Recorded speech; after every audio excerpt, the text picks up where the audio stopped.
Το Μάιο του 1996, όσοι βρίσκονται στο κυπαρισιακό κόλπο αντικρίζουν ένα τραγικό θέαμα. 12 μεγάλα δελφίνια έχουν ξεβραστεί στη στεριά και εργοπεθαίνουν. Λίγες μέρες μετά θα βρεθούν και άλλα δελφίνια ξεβρασμένα σε άλλη παραλία του κόλπου, αλλά και στη Ζάκυνθο. Τα ζώα αυτά εκβράστηκαν ζωντανά. Για πολλές ώρες ή και μέρες μερικά από αυτά δυστυχώς χτυπιόντουσαν στην ακτή. Άνθρωποι προσπαθούσαν να τα βοηθήσουν χωρίς να καταλαβαίνουν και να ξέρουν γιατί συμβαίνει, αλλά ούτε και να ξέρουν πώς, αν μπορούσαν, θα τα βοηθούσαν. Στη συνέχεια φάνηκε ότι δεν υπήρχε περίπτωση σωτηρίας και τελικά πέθαναν όλα. Αυτή είναι η αρχή του φαινομένου. Ο Αλέξανδρος Φρατζής, πρόεδρος του Ινστιτούτου Κητολογικών Ερευνών και άνθρωπος αφιερωμένος στην προστασία των θαλάσσιων κητών, ειδοποιείται για το περιστατικό και πηγαίνει αμέσως στην περιοχή, προσπαθώντας να κατανοήσει τι έχει συμβεί.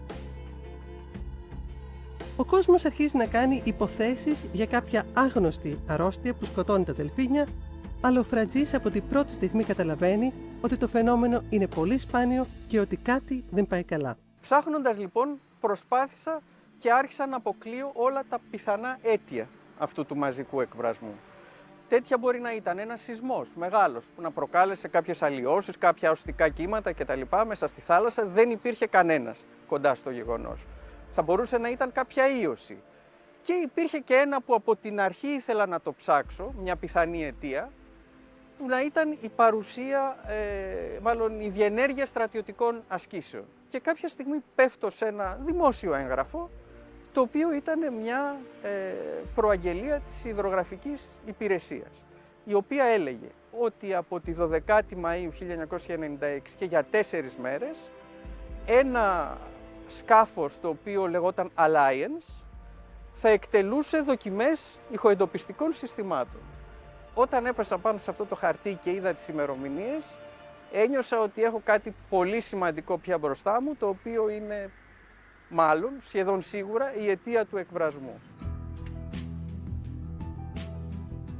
Με αυτό το σημαντικό έβριμα στα χέρια του, ο Φρατζής ξεκινά μια μεγάλη έρευνα και έναν αγώνα χωρίς να ξέρει τι θα αντιμετωπίσει. Αρχικά ανακαλύπτει ότι το πλοίο ήταν του ΝΑΤΟ και πραγματοποιούσε άσκηση του ΝΑΤΟ όταν έκανε τα υποθαλάσσια ηχοεντοπιστικά σήματα. Για να συγκεντρώσει όμως τα απαραίτητα στοιχεία και να αποδείξει ότι η στρατιωτική άσκηση του ΝΑΤΟ ήταν η αιτία του εκβρασμού των δελφινιών, πρέπει να γνωρίζει στοιχεία για τις στρατιωτικές δοκιμές, σε τι ένταση για παράδειγμα και συχνότητες έγιναν. Έτσι απευθύνεται στο ΝΑΤΟ ζητώντας τα στοιχεία. Με καθυστέρηση, το ΝΑΤΟ του στέλνει αυτή την επιστολή.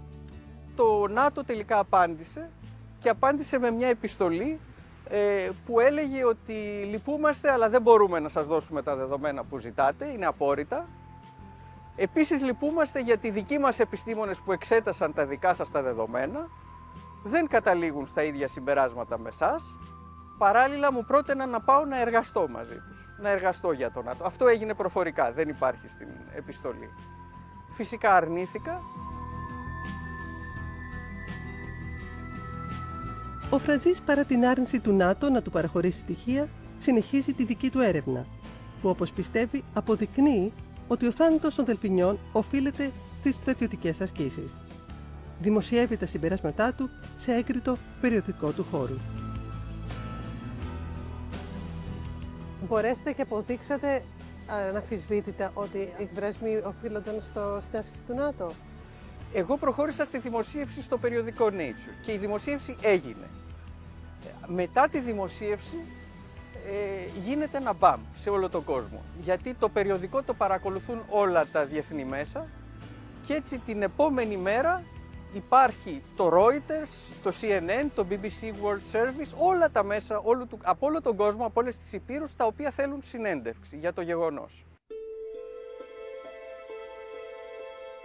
Το διάστημα πριν τη δημοσίευση κάνει επαφές και με άλλους επιστήμονες στο εξωτερικό για να μαζέψει στοιχεία.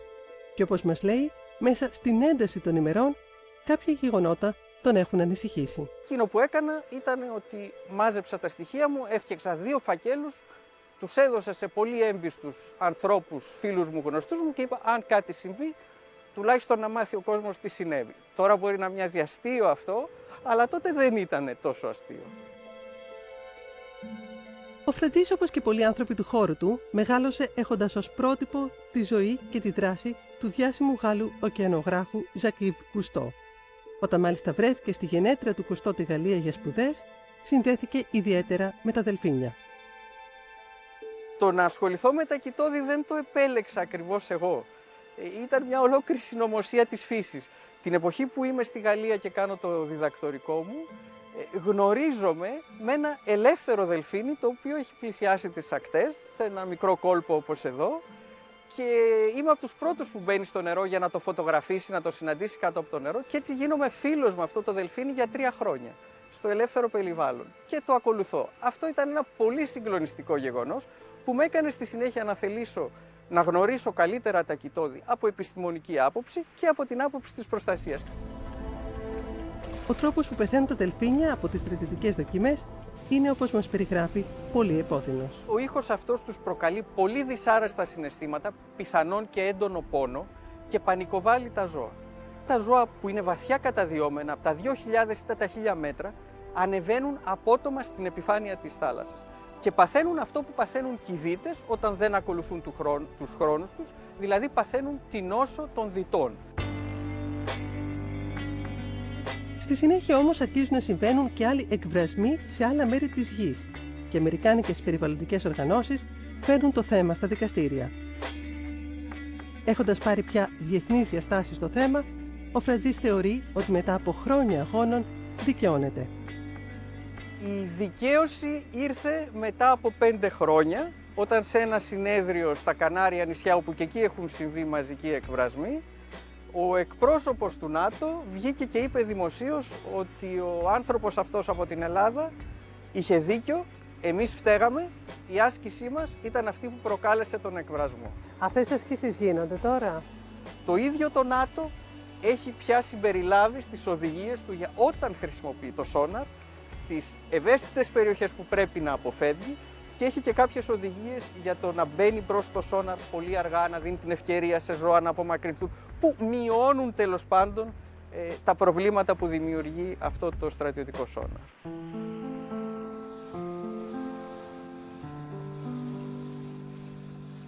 Αυτή η μικρή νίκη ενός ανθρώπου που εργάζεται μόνος του με πάθος και εθελοντικά από το μικρό του εργαστήριο στη Βουλιαγμένη δείχνει για τον ίδιο κάτι μεγαλύτερο. Για την έκβαση μιας υπόθεσης ή μιας μεγάλης μάχης δεν είναι το μέγεθος του αντιπάλου που παίζει καθοριστικό ρόλο. Εκείνο που παίζει τον καθοριστικό ρόλο είναι να έχεις με το μέρος σου το δίκιο και την αλήθεια, να έχεις την υπομονή και την αποφασιστικότητα να παλέψεις με σοβαρότητα και μεθοδικότητα για την αλήθεια σου και να είσαι και έτοιμος να κάνεις και μερικές θυσίες για αυτά. Αν έχεις αυτά τα όπλα, πιστεύω ότι πολλές φορές, ακόμα και ο μεγαλύτερος, ο παντοδύναμος εχθρός, τελικά είτε θα υποχωρήσει είτε θα υποκλιθεί μπροστά σου.